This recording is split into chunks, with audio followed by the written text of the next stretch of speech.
আপনার মেয়ে বড্ড কালো। ছবিতে তো টুকটুকে ফর্সা লাগছিল, তা মেয়েকে একটু ক্রিম টিন মাখান। খুলো না, উপরে গিয়ে খুলো। কি হলো? বিস্কিটটা নামান।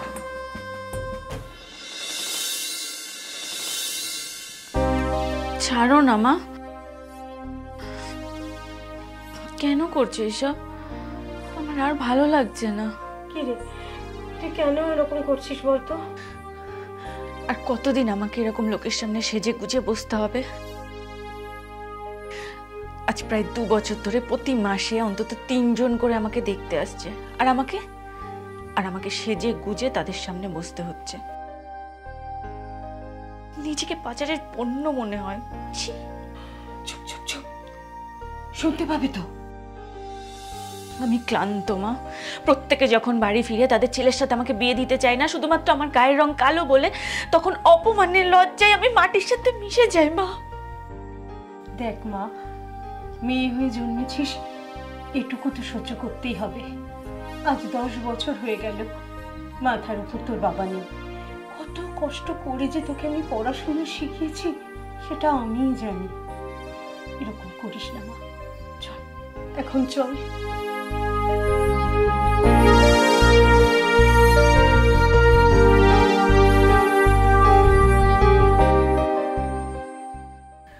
চলো চল।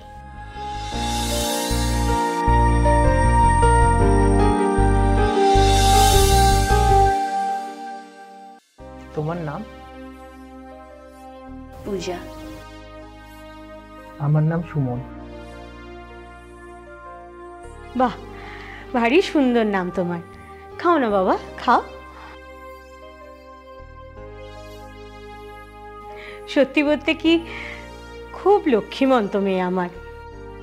নিজের মেয়ে বলে বলছি না। হ্যাঁ, সে তো বটেই। আপনার মেয়ের নামটিও ভারী সুন্দর। তা মা, কতদূর পড়াশুনো করেছো? বাংলায় অনার্স নিয়ে পাশ করেছি, এখন মাস্টার্স করছি। বিয়ের পরে যদি ও চাকরি বাকরি পায় তাহলে ওর চাকরি করতেও কোনো অসুবিধা নেই। না না, আমাদের বাড়ির বউদের চাকরি বাকরি হবে না। আমি চাই না যে আমাদের বাড়ির বউরা বাইরে বেরোক। মা, একটু হেঁটে দেখাও তো।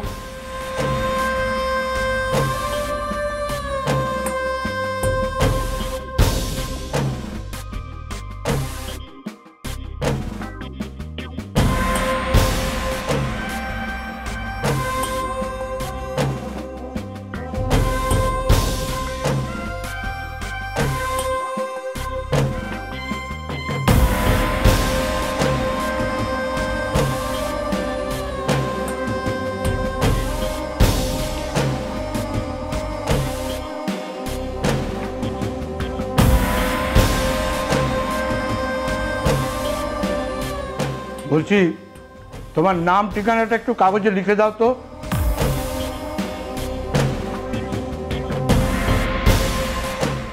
হ্যাঁ হ্যাঁ, এই তো, এই কাগজ।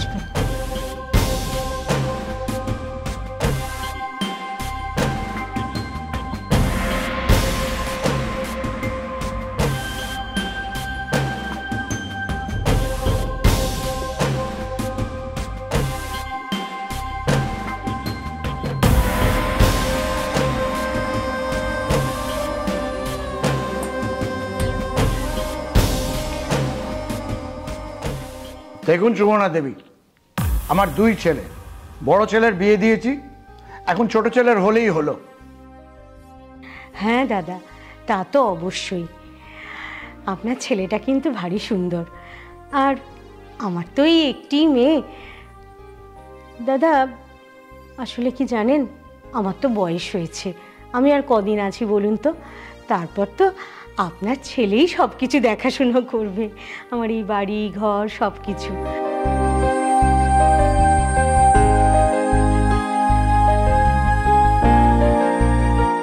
দেখুন, আমি আপনার মেয়েকে আমার বাড়ির বউ করতে পারবো না।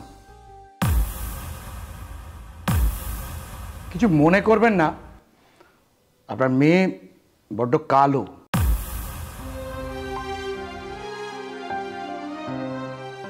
আমরা আমার ছেলের জন্য একটা ফর্সা সুন্দরী মেয়ে খুঁজছি।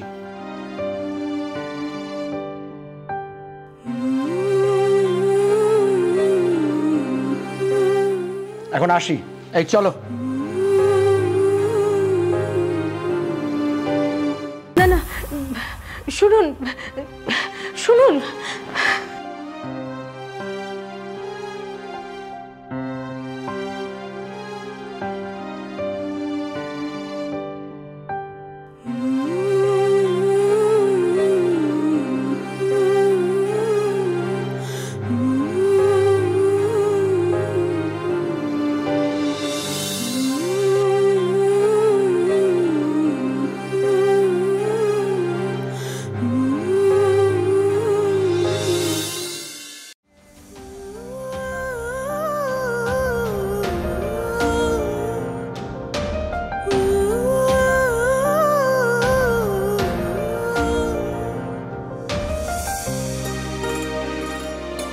চলো।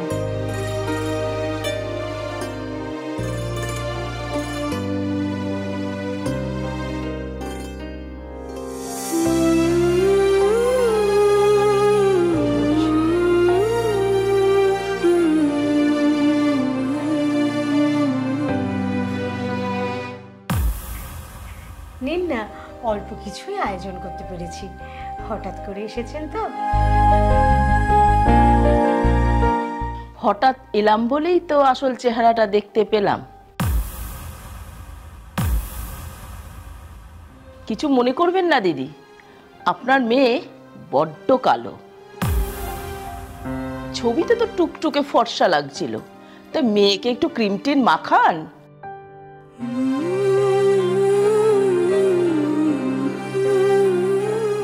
আজকাল তো কত সব প্রোডাক্ট এসেছে বাজারে, মাখলেই ফর্সা হওয়া যায়।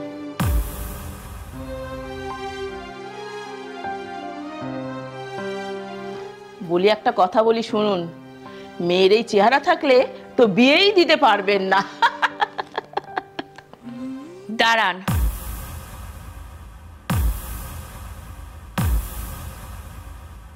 বিস্কিটটা নামান।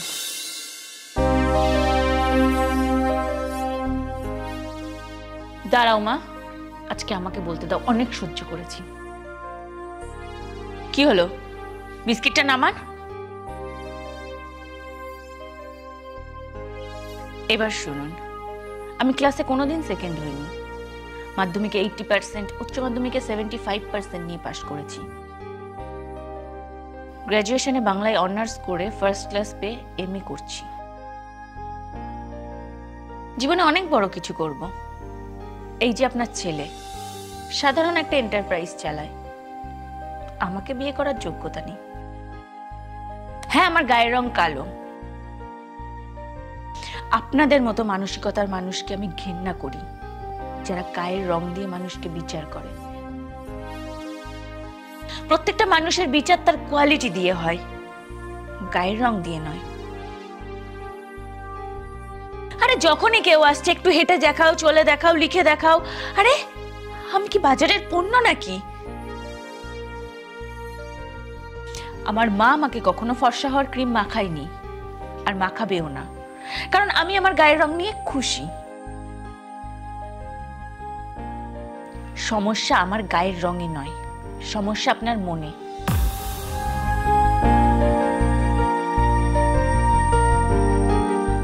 পারলে ক্রিম মাখিয়ে সেটাকে ফর্সা করুন।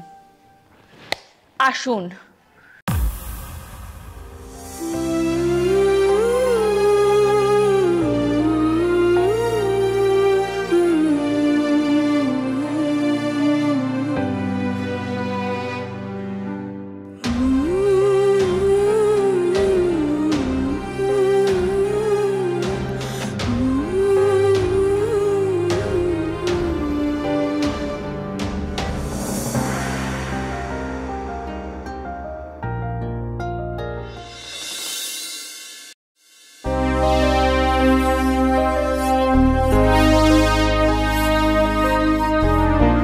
বাবা, দুটো মিষ্টি অন্তত খাও, আমি এনে দিই।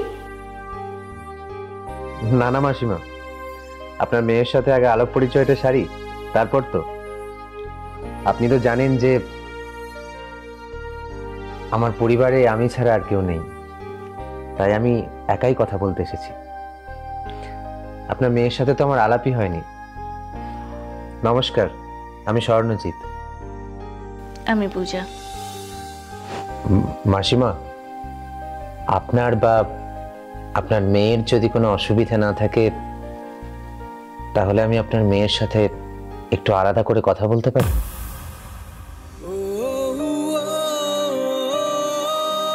হ্যাঁ হ্যাঁ, নিশ্চয়ই।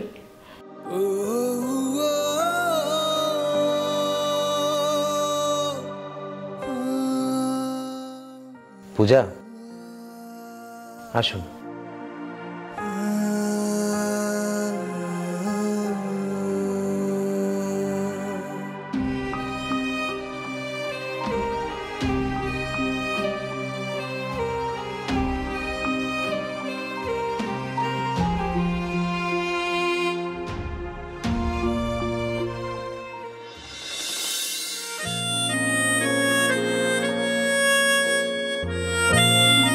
আপনি কি আর চা খাবেন?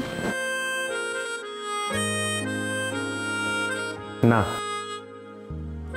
আচ্ছা, হাই হিল পরে হাঁটতে মেয়েদের অসুবিধা হয় না?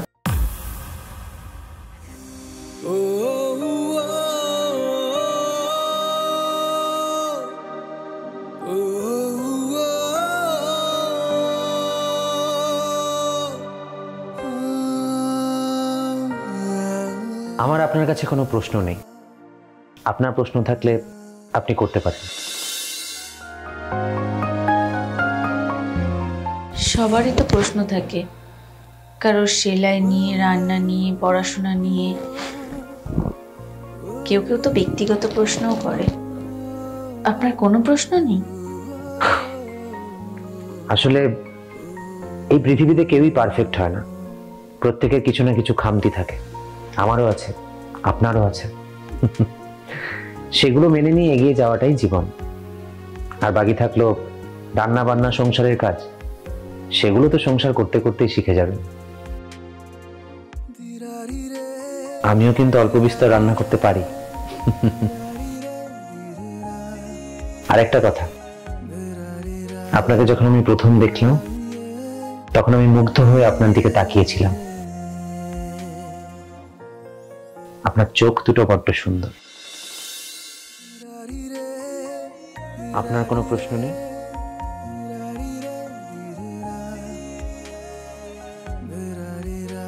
আসুন।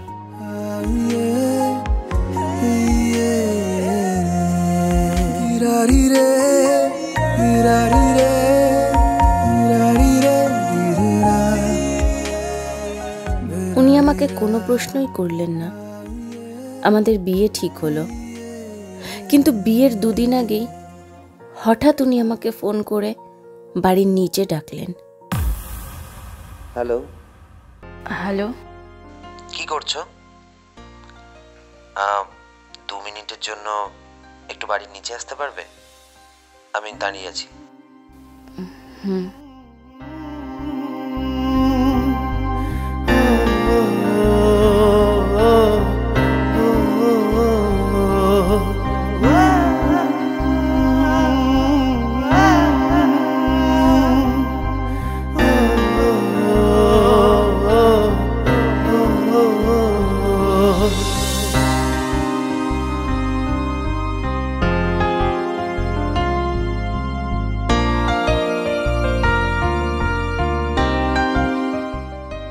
স্বর্ণ,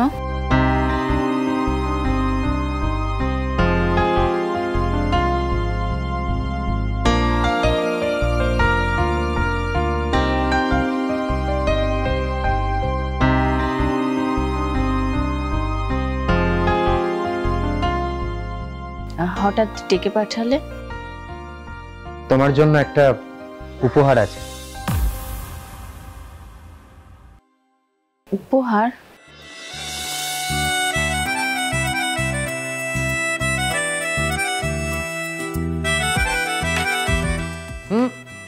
খুলো না, উপরে গিয়ে খুলো। আসি।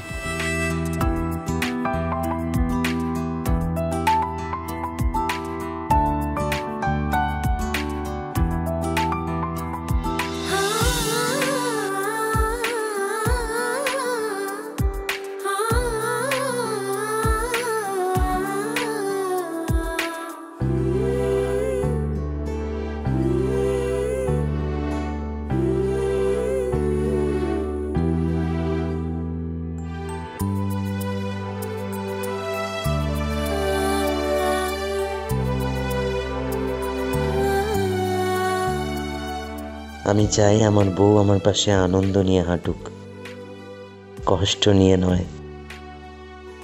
এটা আমার তোমাকে দেওয়া প্রথম উপহার। শুভ দৃষ্টিতে দেখা হবে।